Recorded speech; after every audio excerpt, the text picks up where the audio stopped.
Nandito na po lahat ng pera niyo mula sa bangko. Pero yung 75 million ay nasa dollar account.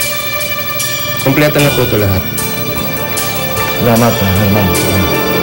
Patuloy na iniligtas na. Patuloy na. Walang problema. Ako sa tanong buhay ko na nakakita, nakahawak ng padaming pera. Ang dami. 300 million pesos yan. Kasama na yung ambag ni Ramon. Oo, ang laking pera nito. Siguradong mamumuhay na parang mga hari ang mga walang hiyang kidnappers nito. Luisa, ano? Ayan, nandiyan yung pera. Ngayon, kumpleto na yan. Ano susunod na gagawin natin? Papa, mag-antay na lang tayo ng text o tawag galing sa mga kidnappers para sa susunod na ng instructions. Elisa, hindi tama na pupunta ka sa mga kidnappers na wala kang suporta ng pulis. Alam mo, nininervous ako sa gagawin mo yan.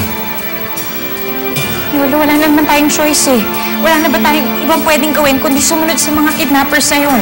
Kung sabihin nila na huwag tayong tumawag ng mga pulis, gawin natin para sa kapakanan ni Nina. Teka, Manang June, nasan mo ba si Michael? Naku, hindi ko alam. Kanina lang andito yun eh. Saan kaya nag-set yung batang yun? Hello, Michael. Kumusta na yung anak ko? O bakit gusto mo makapagkita? May problema ba? Ano nangyari sa anak mo? Ha?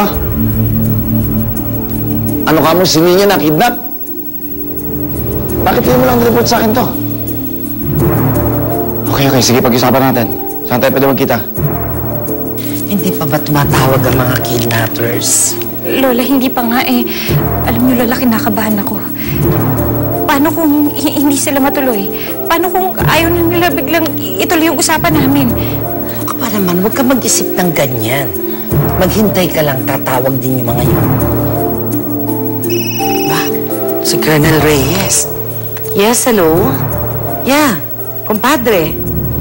Nakakidnap pala ang apo mo. Bakit hindi mo nire-report sa akin? How did you find out na nakidnap ang apo ko, kumpadre? Si Michael? Tinawagan ka? Oh, well, I'm sorry, kumpadre, ha? I cannot talk to you right now. Can I call you later? Oh, thank you, padre. Lola, nag-report ba si Michael kay Gina? Ayun, sabi ni Edgar. Ngayon nga on the way na si Colonel Reyes na magkikita sila ni Michael. Ano ba naman yun? Ano ba naman yan, Lola? Sinabi ko naman kay Michael na huwag siyang tatawag ng mga pulis o huwag siyang magre-report eh. Diyos ko naman, akala ko napapayag ko na siya sa usapan namin. Well, huwag mo sisihin ang asawa mo. Siguro naman yun din ang baka nag-iisip din siya ng paraan para makatulong at mailigtas si Nina. Well, hindi niya kami natutulungan. Lalo niya lang nilalagay sa panganib ang anak namin. Ay, naku, utang na loob. Siguro yun lang ang paraan na alam ni Michael eh. Di ba? Kaya, huwag ka magpanik. Lola, hindi naman pwedeng hindi ako magpanik. Paano kung malaman ng mga kidnappers na nagsumbong si Michael sa mga pulis? Hindi, makapatay nila ang anak ko. Hindi. Ano ka ba naman? Tignan mo, baka yan na yung mga kidnappers. Lola, ito na yung address. Sinundan nila yung address ko sa kami magkikita mamayang 11 p.m.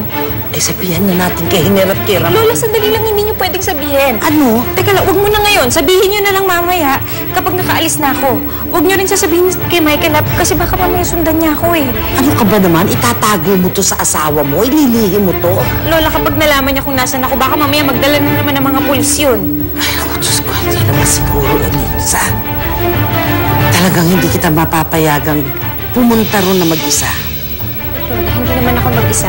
May kasama ako, tsaka sigurado ako mapagkakatiwalaan yung kasama ko mamaya. At sino naman ang isasama mo, Aber?